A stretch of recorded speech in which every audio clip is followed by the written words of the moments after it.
एक गधा था जिसका नाम था माइकल। वो माइकल गधा बहुत ही शरारती था। उस गधे को दूसरों को तंग करने में बहुत मजा आता था। वो जहां भी जाता, जो कुछ भी करता, उससे सारे जानवर परेशान रहते थे। माइकल गधे की शैतानी इतनी बढ़ चुकी थी कि अब वो बाकी जानवरों को सोने भी नहीं देता था। वो अक्सर रात में उठकर जोर जोर की आवाजें लगाने लगता था, जिससे बाकी के जानवरों का सोना मुश्किल हो गया था। एक दिन टीना बकरी ने माइकल गधे से कहा, अरे माइकल भाई, तुम रात को बिना मतलब जोर से आवाज क्यों लगाते हो? हमारी नींद खराब हो जाती है। एक तो दिन भर की थकान के बाद मुश्किल से नींद आती है और तुम शोर करके हमें जगा देते हो। मेरी मर्जी, मैं चाहे जितनी जोर की मर्जी बोलूं, गाऊं या शोर मचाऊं, तुमको उससे क्या करना? लेकिन माइकल, दूसरों को तंग करना गलत बात है। तुम हमें बिना वजह परेशान क्यों करते हो? मेरे अलावा यहाँ के बाकी सभी जानवर भी तुमसे बहुत परेशान हैं। ये अलग बात है कि कोई तुम्हें बोलता नहीं। बोलेगा कैसे? अगर किसी ने बोला तो मैं अपने पैरों से मारकर उसके दांत तोड़ दूंगा। लेकिन माइकल, ये गलत बात है। तुम हमें बिना मतलब तंग मत किया करो। अरे बकरी, तुम जाओ, मुझे मत बताओ। मुझे क्या करना है मुझे बहुत अच्छे से पता है। इस तरह से जंगल के सारे जानवर उससे परेशान हो गए थे। सभी सोच रहे थे कि क्यों ना राजा के पास इसकी शिकायत करी जाए। एक दिन ऐसे ही माइकल गधा तेजी से दौड़ रहा था। दौड़ते दौड़ते एक धोबी के पास से गुजरते हुए उसका बैलेंस बिगड़ गया और धोबी ने एक टब में लाल रंग घोल रखा था। वो रंग कपड़ों को रंगने के लिए उस धोबी ने घोल रखा था। माइकल गधे का दौड़ते दौड़ते जब बैलेंस बिगड़ा तो माइकल उसी टब में जा गिरा। किसी तरह अपने आप को संभालने के बाद जब वह टब से बाहर आया और वापस जब जंगल की तरफ आने लगा तो उसे यह देखकर बहुत आश्चर्य हुआ कि बाकी जानवर उसको देखकर दूर से भागने लगे थे।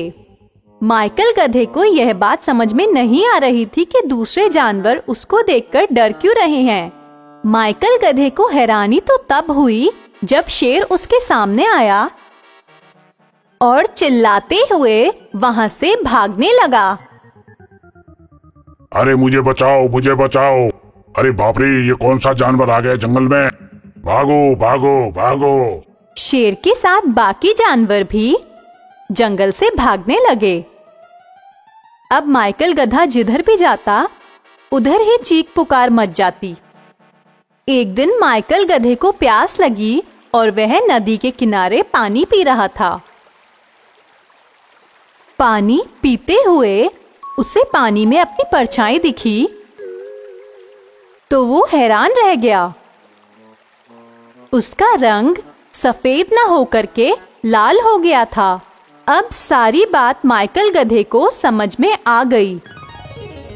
माइकल गधे ने सोच लिया और समझ लिया कि दरअसल उसके बदले हुए रंग की वजह से सभी जानवरों में खौफ है और इसीलिए सभी जानवर डर के मारे उससे दूर भाग रहे हैं।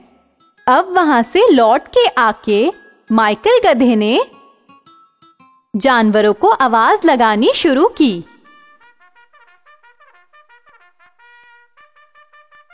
जो भी जानवर इस जंगल में है मेरे पास आ जाएं। मैं यहाँ का राजा हूँ, नया राजा, और वो राजा जो अब तुम सब पर राज करेगा। जो भी मेरी आवाज सुनकर मेरे पास नहीं आएगा उसकी खैर नहीं है। माइकल गधे की आवाज सुनकर सभी जानवर पास में आ गए। सभी डरे सहमे हुए थे और माइकल गधे के सामने बैठे हुए थे। उन सभी को समझाते हुए माइकल गधे ने कहा, आज से मैं इस जंगल का राजा हूं। मैं यहां जो कहूंगा वही होगा। तुम सबको मेरी बात माननी होगी। तुम सब में से जो भी मेरी बात नहीं मानेगा उसको बहुत बुरा परिणाम भुगतना पड़ेगा। सारे जानवर माइकल गधे की बात मान गए। क्योंकि माइकल गधे का रंग लाल था, इसलिए सभी जानवर डरे हुए थे कि ये कहीं और से आया हुआ जानवर है और ये बहुत खतरनाक है। हालांकि टॉमी कुत्ते को उस लाल रंग के नए जानवर पर शक हो रहा था। टॉमी कुत्ते ने अपने एक दोस्त से कहा, अरे यार, मुझे तो कुछ गड़बड़ लग रहा है। ये दिखने में तो बिल्कुल गधे जैसा है, फिर ये राजा कैसे हो सकता है? अरे नहीं यार, ये जरूर कोई बहुत खूंखार जानवर है। ये हम सबकी जान ले सकता है। तुम चुप रहो और चुपचाप इसको राजा मानकर इसकी बात को मानो। इसके बाद तो माइकल गधे की जैसे चांदी हो गई।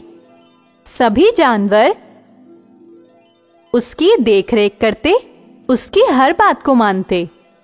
यहां तक कि जंगल का राजा शेर भी माइकल के लिए खाने पीने का जुगाड़ करता था। राजा, आज आप खाने में क्या पसंद करोगे? मैं हरी हरी और मुलायम घास खाना पसंद करूंगा। तुम जाओ और जाके ले आओ। इस तरह से माइकल गधे के दिन बड़े अच्छे बीतने लगे। एक दिन की बात है, माइकल गधा सभी जानवरों के साथ बैठा हुआ था। वो एक ऊंचे स्थान पर बैठा हुआ था। बाकी सभी जानवर नीचे बैठे हुए थे। तभी माइकल गधे ने कहा, आज हम सब अंताक्षरी खेलेंगे। तुम सब बारी बारी से एक एक गाना सुनाओ। सभी जानवर उसकी बात मान गए और बारी बारी से गाना सुनाना शुरू कर दिया।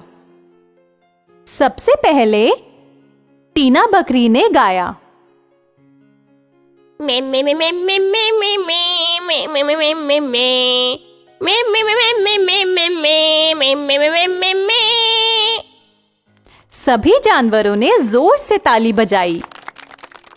अब बारी टॉमी की थी।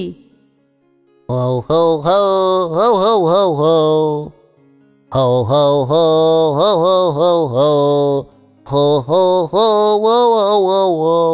हो हो हो वो हो हो। सभी जानवरों ने फिर से ताली बजाई। अब शेर ने माइकल गधे से कहा, आप हमारे राजा हैं। आप हमें एक गाना सुनाएं। हम सबको मन है कि हम अपने राजा से एक गाना सुने। हमने सुना है आप बहुत अच्छा गाते हैं। बाकी सभी जानवरों ने भी हाँ में हाँ मिला दी।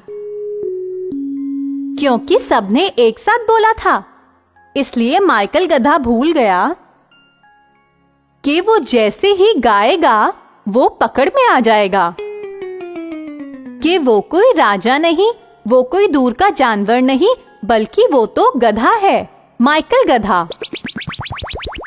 वो अपनी तारीफ सुनकर सब कुछ भूल गया और उसने गाना शुरू किया।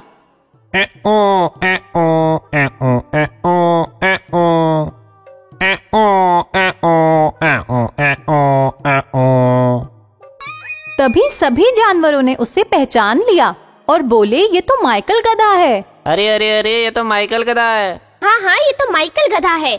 इसने हमें बेवकूफ बनाया। अरे ये तो वही माइकल है। इसने अपना रंग बदल लिया था। इसके बाद से सभी जानवरों ने मिलकर माइकल गधे की खूब पिटाई की और माइकल गधा रो रो के सबसे माफी मांग रहा था। उसको बहुत पीटने के बाद फिर से सभी जानवर अपने अपने घरों में अच्छे से रहने लगे। अब माइकल गधे से कोई नहीं डरता था। और माइकल गधे को भी अपनी गलती की सजा मिल गई।